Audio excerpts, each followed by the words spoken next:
Alright, today I've got a video that's going to piss a bunch of people off. So basically, I'm making one of my favorite videos today. And we're going to talk about why real estate investors are necessary for the housing market. Stick around.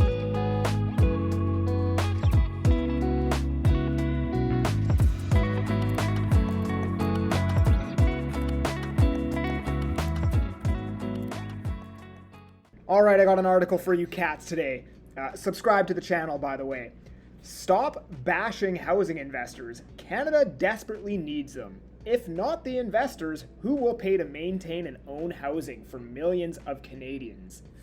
I'm not going to go through this entire article, just highlight a few things and then give my opinion. Canada's population grew by 1 million people last year, an increase in magnitude and pace that is unprecedented and one that will pace more demand for essential services such as housing, transport, and health, as well as leisure. Most Canadians would welcome more investment in housing, but some seem apprehensive. Examples of investor skeptic comments are often found in academic publications like Facebook, government reports, and the news media. But housing investors are critical for the health and growth of housing stock. For one thing, large-scale housing developments may not be possible without them because they provide the risk capital for the prolonged period when housing is built. In addition to time, new housing construction is a capital-intensive process requiring hundreds of millions of dollars in investments. If investors are excluded from the process, there aren't many others ready to step in with the money needed for construction, the necessary risk appetite. Some construction may not start or be complete on time or on budget, and the patience to wait for years. So I'm going to stop the article here. Basically, they're talking about pre-sale or pre-construction projects, is what they call them in Ontario.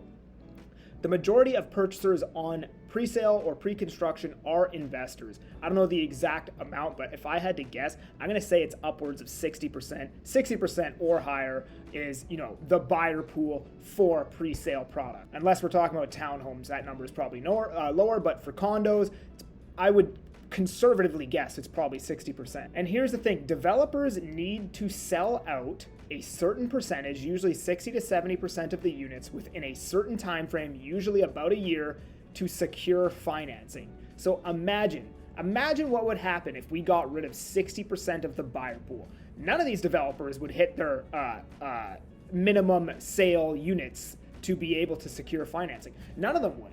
Or what would happen is half of the projects would go away and only one or two projects would launch at the same time to significantly lower the amount of supply being released into the market to match the current absorption rate.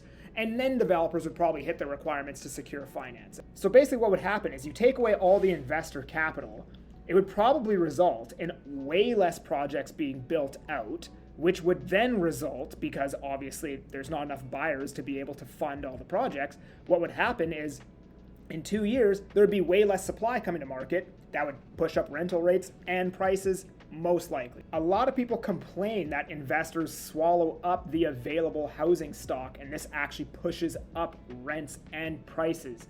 But if you look at it from this perspective, the opposite is actually true, because they're the ones who fund new supply and new development coming onto the market, which actually pushes down prices and rent. So think about it this way, no matter what, I don't know what the solution is, right, to not having investors, but no matter what, there will always be renters. Memphis, Tennessee, at least the last time I checked, which was a couple years ago, prices are probably higher now, but we'll use a couple years ago prices just for dramatic effect. A house is $100,000 USD, right? And the portion of the housing stock that is being rented out is 41%. And I think it's only like 26 to 30% in Vancouver. I might be wrong. That might be an outdated statistic. Either way, it's roughly the same as Memphis, Tennessee, no matter which way you look at it, or quite substantially lower than Memphis, Tennessee. Yet, the average price of a home in Memphis, Tennessee is not $2 million like it is in Vancouver. So why is that, right? There's basically the same amount of investors in both of these cities, yet one of them, the price of the real estate is like 15 times higher than the other.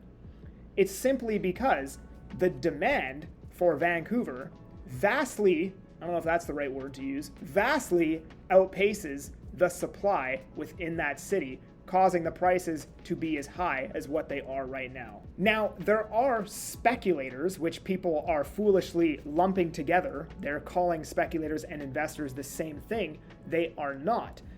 Speculators, I would agree with you, are pushing up housing prices, adding very little positive things to the real estate market. Speculators are just buying real estate with hopes that it appreciates so they can sell it in a very short time frame, usually a year, 2 years, maybe even 3 years. Usually it's 2 years or less. And they don't actually have any mathematical basis for this prediction. They're literally just buying it, hoping it goes up so they can sell it later on for a profit. People who buy pre-sales looking to assign before completion, that is speculation. People who buy resale homes with a longer completion and cross out 20A in the contract, which is the right to assign it, looking to assign that property, that is speculating. People who buy homes and rent them out is not speculating. That is investing.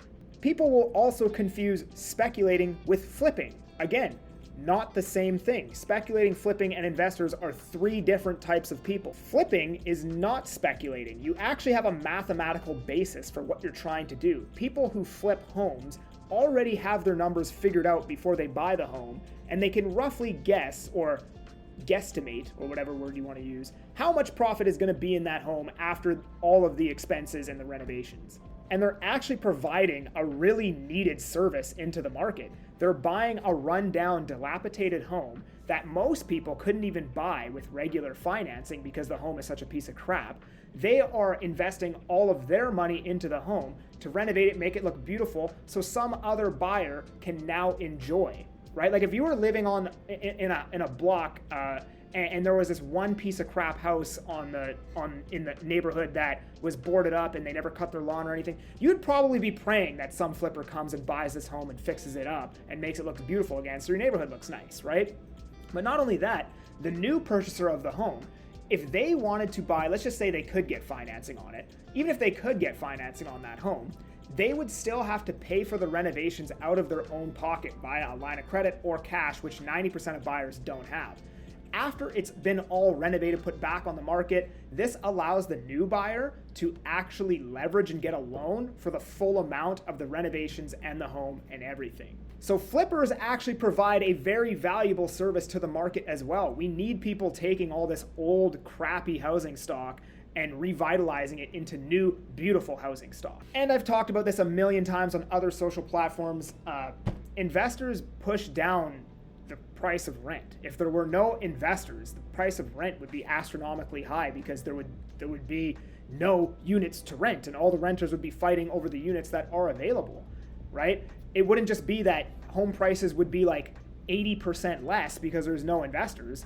You just have a bunch more people moving and living here. And then, anyways, I appreciate you guys watching. Subscribe to the channel, like this video. I'm that Agent Kelly, and I'm making moves to move you.